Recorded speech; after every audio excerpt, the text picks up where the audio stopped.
If there's one superpower that really needs to worry about China, it would be Australia, and the United States is even sending them nuclear submarines. Okay, this story is pretty crazy. The United States and the British want to send Australia nuclear technology because China is doing whatever the hell they want to do, so let me break this down for all of you.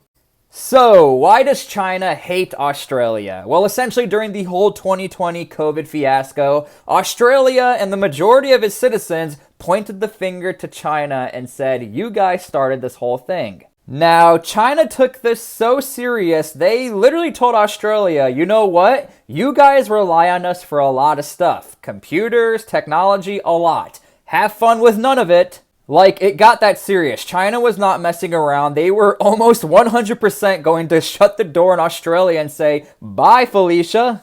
Now, remember the context. Back then, a lot of people were pointing the finger to China. A lot of people couldn't stand China, so it made sense that they were going to do some really drastic things in Australia. It made sense. We can get rid of them. Now, fast forward from 2020 to 2021, we have something called AUKUS. This is a trilateral deal between Australia, the British, and the United States.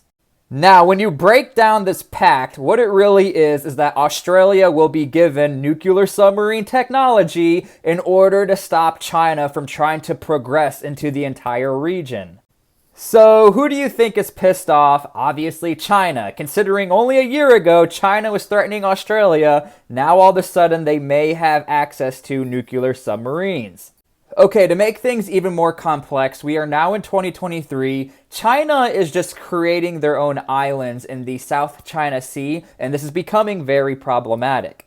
They are strategically positioning themselves in the South China Sea between the Philippines, Vietnam, Malaysia, Taiwan, and they're creating these land aircraft carriers, essentially.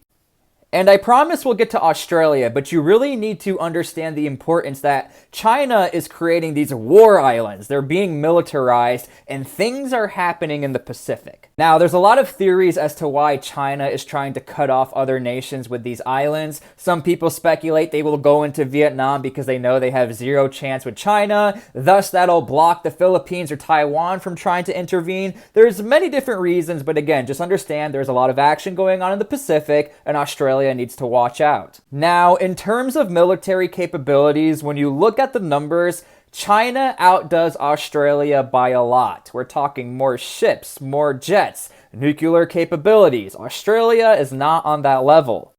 The biggest saving grace for Australia is, for one, they are an island nation, so they can kind of stay away from all that action. And number two, it's being an AUKUS.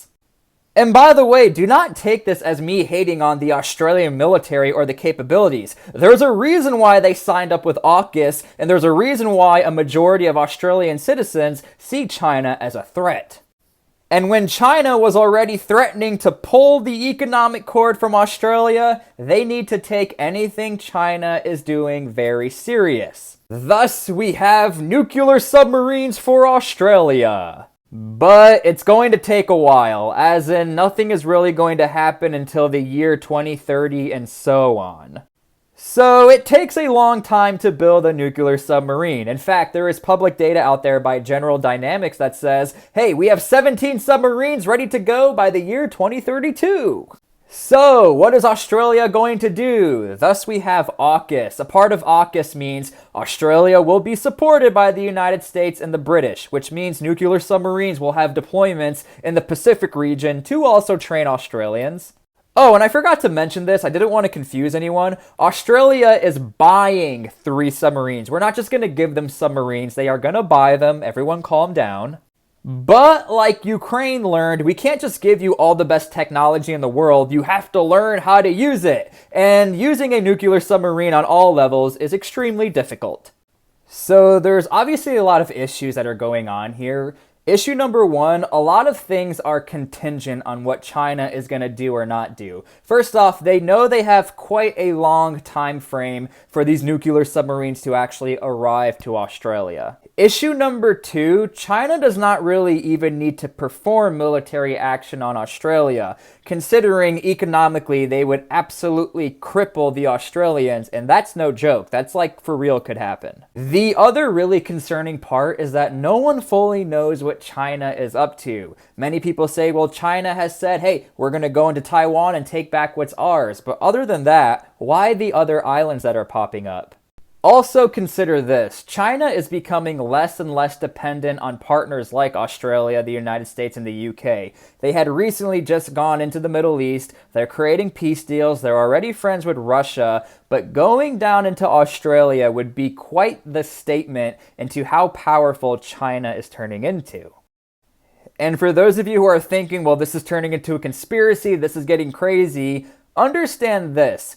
History repeats itself. If you look into what Japan was considering invading North Australia, it wasn't out of the question.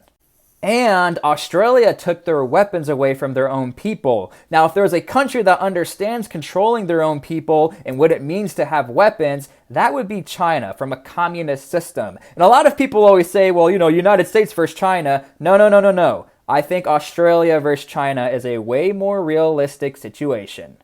So, the main question on everyone's mind is, how effective are nuclear submarines really going to be against China? Are we going to be able to train enough Australians to man these nuclear submarines? Will they really be that effective? And not only that, we know the world is really unstable right now, which is very unfortunate, and the United States has their hands in a lot of different conflicts. It only takes one really bad thing to set off another conflict to where the United States might have to look another direction than Australia. And when it comes to the British, they really cut a lot of their ties economically to Europe. So this trilateral pact, trying to bring together the United States, the Australians, and the British, it only takes one country to stop taking it serious for this whole pact to fall apart.